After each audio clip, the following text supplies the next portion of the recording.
आज की short analysis में हम डिस्कस करेंगे मारुति सुजुकी स्टॉक के ऊपर। और दोस्तों ये एक तरह का हमारा फॉलोअप वीडियो भी है। आज से ठीक 1 महीने पहले हमने हमारी चैनल पर ये स्टॉक के ऊपर एक डिटेल एनालिसिस वीडियो डाली थी, जहां पर ये स्टॉक को बॉटम से एक पैरेलल चैनल के थ्रू प्रेडिक्ट किया था, साथों साथ मल्टीपल पॉजिटिव फैक्टर्स की एनालिसिस करके अपसाइड में इसका टारगेट फोरकास्ट किया था 5% का। और जैसे हमारे बहुत सारे स्टॉक के टारगेट हिट हुए, वैसे दोस्तों ये स्टॉक का भी टारगेट हिट हुआ। लेकिन दोस्तों आज का जो वीडियो बनाने का मकसद वो ये है कि दोस्तों ये एक तरह का हमारा रेड अलर्ट एनालिसिस है, क्योंकि दोस्तों ये स्टॉक के अंदर एक ज़बरदस्त नेगेटिव चार्ट स्ट्रक्चर ब्रेकडाउन हुआ है। साथों साथ दोस्तों यहाँ पर मल्टीपल नेगेटिव फैक्टर्स और भी ब्रेकडाउन हुए हैं, जिसके तहत ये स्टॉक करंट लेवल से डीप डाउनसाइड करेक्शन के लिए रेडी है। अगर किसी को ये स्टॉक के अंदर फ्रेश पोजीशन बनाना हो तो वो अपने एडवाइज़र को पूछकर वेट कर सकता है, क्योंकि आपको ये स्टॉक को काफ़ी ज़्यादा डाउनसाइड चीपर वैल्यू पे मिलेगा। और दोस्तों इसमें कोई भी हमारी बाय सेल होल्ड रिकमेंडेशन नहीं है, ये प्योरली एजुकेशन पर्पस से मैं अपना पॉइंट ऑफ व्यू आप लोगों के सामने शेयर कर रहा हूँ। कोई भी पोजीशन लेने से पहले अपने फाइनेंशियल एडवाइज़र को ज़रूर कंसल्ट कर लेना। और दोस्तों हमारे डिस्क्रिप्शन में ये वीडियो के डिस्क्रिप्शन में हमारा बैक डेटेड वाला वीडियो का लिंक पड़ा है, जिसके अंदर हमने अपसाइड कैप्चर करी थी। अगर किसी को देखना हो तो वो जाकर ज़रूर चेक कर सकता है। और दोस्तों अगर आप देखो तो ये वो पैरेलल चैनल थी जो हमने प्रेडिक्ट करी थी। और दोस्तों ये हमने प्रेडिक्ट करके अपसाइड में टारगेट इसका हमने यहाँ तक कैप्चर किया था। एक्चुअल में हमारा टारगेट 5% का था, लेकिन ये स्टॉक 12% अपसाइड गया था। उसके बाद दोस्तों टारगेट हिट होने के बाद ही फिर इसके डाउनसाइड में इसके अंदर करेक्शन आया। और दोस्तों ये करेक्शन बहुत ही ज़बरदस्त है। और दोस्तों आप लोगों को बताना है, वो जब मैं चार्ट स्ट्रक्चर के बारे में बताऊंगा तब आप लोगों को बताऊंगा कि ये कितना भयानक एरिया ब्रेक डाउन हुआ है। और दोस्तों अगर इसके अंदर सेलिंग इंटेंसिफाई होंगी तो याद रखना दोस्तों, फिर बहुत टाइम लगेगा मारुति सुजुकी के टॉप को वापस सस्टेन क्लोजिंग करना, क्योंकि ये जो पैटर्न है दोस्तों इटसेल्फ अगर आप देखो तो ये 2 क्वार्टर 8 महीने का कंसोलिडेशन है। और इतनी बड़ी पैटर्न ब्रेकडाउन कोई छोटे मोटे स्ट्रक्चर की नहीं है। अगर 1 महीना 3 महीना 4 महीने की पैटर्न स्ट्रक्चर होती है तो बहुत भारी टाइम लगता है उसको वापस एक्वायर करने में, और इसने 8 महीने का पैटर्न ब्रेकडाउन किया है। तो दोस्तों बाइंग करने वाले अगर ये स्टॉक को बाय करोगे तो ज़रा संभाल कर करना। और फ्रेंड्स अगर आप देखो तो ये स्टॉक के अंदर यहाँ से एक अपवर्ड स्लोपिंग पैरेलल चैनल थी जो एक स्ट्रॉन्ग सपोर्ट का काम कर रही थी। जब तक स्टॉक ये अपवर्ड स्लोपिंग पैरेलल चैनल में था, स्टॉक के अंदर ज़बरदस्त रैली अपसाइड मेंटेन थी, और यहाँ पर लोगों की नोट दबाकर बनी और यहाँ पर back to back higher highs hit हुए। दोस्तों अगर आप देखो तो फर्स्ट हायर हाइज यहाँ रजिस्टर हुआ, सेकंड यहाँ पर, थर्ड यहाँ पर और फोर्थ यहाँ पर। और जैसे ही दोस्तों ये upper sloping parallel channel down side में ब्रेकडाउन हुई, आप देख सकते हो यहाँ पर फर्स्ट टाइम इसने लोअर लो स्टैक किया क्लोजिंग बेसिस पे, जो हमें कंफर्म कर दिया कि स्टॉक ऑफिशियली करेक्शन के अंदर एंटर हो चुका है। यहाँ पर हमें 2 बड़ी नेगेटिव चीज़ एक साथ हमें मिली दोस्तों। पहले तो इसने अपवर्ड स्लोपिंग पैरेलल चैनल को डाउन साइड में ब्रेक डाउन किया, जो एक स्ट्रॉन्ग सपोर्ट था, जिसकी वजह से ये जो अपसाइड रैली मेंटेन थी वहाँ पर अल्टीमेटली ब्रेक लग गई।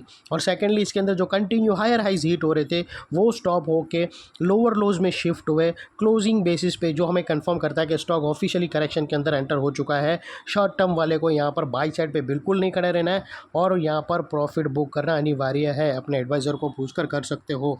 और दोस्तों यहाँ पर बात कर लेते हैं डाइवर्शन का। तो फ्रेंड्स अगर आप RSI डालकर चेक करो तो यहाँ पर एक बहुत बड़ा डाइवर्शन का एंगल ब्रेकडाउन हुआ है। दोस्तों अगर आप नोटिस करो तो यहाँ पर स्टॉक ने continue higher highs price action ने रजिस्टर किया। फ्रेंड्स अगर आप देखो तो यहाँ से कंटिन्यू हायर हाइज रजिस्टर हुए। वही दोस्तों अगर आप RSI के अंदर देखो तो यहाँ पर फेल हुआ है और ये डाउनसाइड में ब्रेकडाउन हुआ है, जो एक डाउनसाइड मोमेंटम पंप करेगा स्टॉक के अंदर। और अल्टीमेटली दोस्तों बात कर लेते हैं चार्ट स्ट्रक्चर की, जिसके बारे में मैं बात कर रहा था। दोस्तों अगर आप देखो एक और चीज़ याद रखना दोस्तों, चार्ट स्ट्रक्चर जितना बनाने में टाइम लगता है और ब्रेकआउट के बाद अगर कोई चार्ट स्ट्रक्चर को बनने में 3 महीने लगे तो वो ब्रेकआउट होने के बाद इतना हैवी इम्पैक्ट नहीं करेगा। लेकिन जितना ज़्यादा टाइम लगेगा उतना वो चार्ट स्ट्रक्चर बड़ी रहेंगी, उतना ही उसका मोमेंटम ज़्यादा रहेगा। तो यहाँ पर अगर आप देखो तो दोस्तों 8 महीने लगे, यानी 2 क्वार्टर पूरे इसको कंसोलिडेशन में लगे ये पैरेलल चैनल बनाने में। दोस्तों अगर आप देखो तो ये पैरेलल चैनल देखो, ये इसकी मिसाल सेम वो दम वाली बिरयानी जैसी है कि बिरयानी को जितना दम पे रखो उतना टेस्ट खतरनाक आता है। वैसे ही दोस्तों ये स्ट्रक्चर को जितना ज़्यादा कंसोलिडेशन का टाइम लगेगा ब्रेकआउट में, उतना ही भारी उसका इम्पैक्ट होगा, चाहे वो अप साइड का ब्रेकआउट हो या डाउन साइड का ब्रेकडाउन हो। प्रे करो कि ये ब्रेकडाउन फेल हो जावे तो वेल एंड गुड है। मेरी भी यही आशा है कि इसका ब्रेकडाउन फेल हो जावे, ये वापस अप साइड में आ जावे, क्योंकि कहीं ना कहीं ऑटो इंडस्ट्री में एक बहुत बड़ी चीज़ चल रही है जो हमें पता नहीं है, लेकिन चार्ट ज़रूर बता रहा है कि कुछ गड़बड़ है। और दोस्तों इसकी जो नेकलाइन है वो समवेयर अराउंड 11,853 के आसपास की है, जिसको हम येलो में कर देते हैं।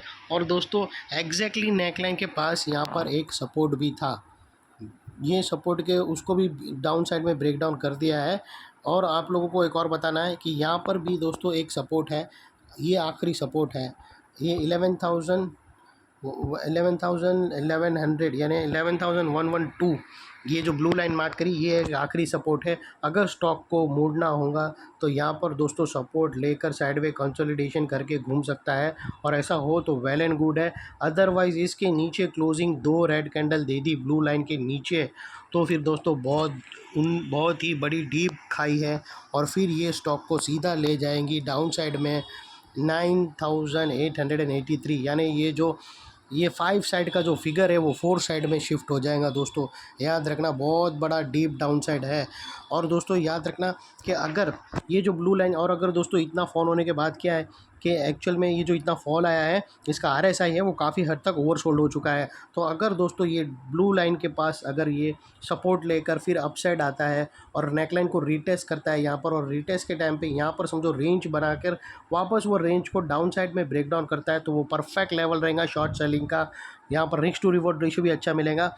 या फिर दोस्तों रेंज नहीं तो फिर यहाँ पर कोई नेगेटिव कैंडलस्टिक पैटर्न बनाएगा और उसको डाउन साइड में ब्रेक डाउन करेगा, तो वो भी परफेक्ट लेवल रहेगा शॉर्ट सेलिंग का। और वहाँ से दोस्तों आप बहुत ही अच्छी खासी डाउन साइड कैप्चर कर सकते हो। ब्लू लाइन के ब्रेक होने के बाद कोई मेजर सपोर्ट नहीं है, सीधा 9,883 के सिवा। तो याद रखना वो जो स्लिप मिलेंगी डाउन साइड की ज़बरदस्त मिलेंगी, और वो बहुत ही शॉर्ट समय में, very short span of time आपको इतना बड़ा मोमेंटम कैप्चर करने का मिल सकता है। लेकिन उसमें भी दोस्तों स्टॉप लॉस रखने का, क्योंकि इतना होने के बाद भी स्टॉप लॉस ट्रिगर होते हैं। तो वो, और जिसको शॉर्ट सेलिंग पता हो वही करना। शॉर्ट सेलिंग बहुत भारी होती है, बाय करना इजी है, शॉर्ट सेलिंग करना बहुत ही डिफ़िकल्ट है। तो अगर किसी को पता हो वही करना, और अपने एडवाइज़र को पूछकर। और दोस्तों ये एक और चीज़ दोस्तों, नेकलाइन के पास का ये एरिया, फ्रेंड्स नेकलाइन के पास का ये एरिया बहुत ही इंपॉर्टेंट एरिया बनेगा। क्योंकि ये अगर आप देखो तो यहाँ पर multiple negative factors already action में आते हुए मिले। दोस्तों यही एरिया पे हमने upper sloping parallel channel down side में ब्रेकडाउन होते हुए मिला है। यहाँ पर ही दोस्तों हायर हाइज लोअर लोज में शिफ्ट होते हुए मिले। यहाँ पर ही दोस्तों नेगेटिव डाइवर्शन RSI के थ्रू ब्रेकडाउन होता हुआ मिला। और यहाँ पर दोस्तों एक बहुत बड़ी पैरेलल चैनल 8 महीने की, 2 क्वार्टर की, पूरे 2 क्वार्टर लग गए बनने में, उसको ब्रेकडाउन होता हुआ यहाँ पर क्लियरली विटनेस हुआ। तो वो लिहाज से दोस्तों ये एरिया जो अभी तक एक स्ट्रॉन्ग सपोर्ट था वो अल्टीमेटली स्ट्रॉन्ग रेजिस्टेंस बनकर खड़ा है। और इतने बड़े स्ट्रॉन्ग रेजिस्टेंस के ऊपर शॉर्ट सेलर लोगों का स्टॉप लॉस रहेगा जो आसानी से ट्रिगर नहीं होगा। अगर ट्रिगर हो जाता है तो वहाँ से शॉर्ट्स कवरिंग भी ज़बरदस्त आएंगी जो स्टॉक को अपसाइड में ले जाएंगी। और दोस्तों इसके अंदर कब हम मान लेंगे कि ये सब कुछ सेलिंग ख़त्म हो गई और स्टॉक बाई साइड की तरफ मुड़ गया है, तो उस दोस्तों इसको तकरीबन 1,300 यानी 13,000 के ऊपर क्लोजिंग देना होगी। अगर 13,000 के ऊपर क्लोजिंग मिल जाता है तो हम मान कर चलेंगे कि यहाँ पर सब कुछ नॉर्मल हो गया और स्टॉक अभी बाई साइड की तरफ शिफ्ट हो चुका है। लेकिन फ़िलहाल अभी हम देख कर लगता नहीं है। और ये थी हमारी एनालिसिस दोस्तों। अच्छी लगे तो प्लीज़ चैनल को लाइक शेयर सब्सक्राइब ज़रूर करना। Thank you. जय हिंद।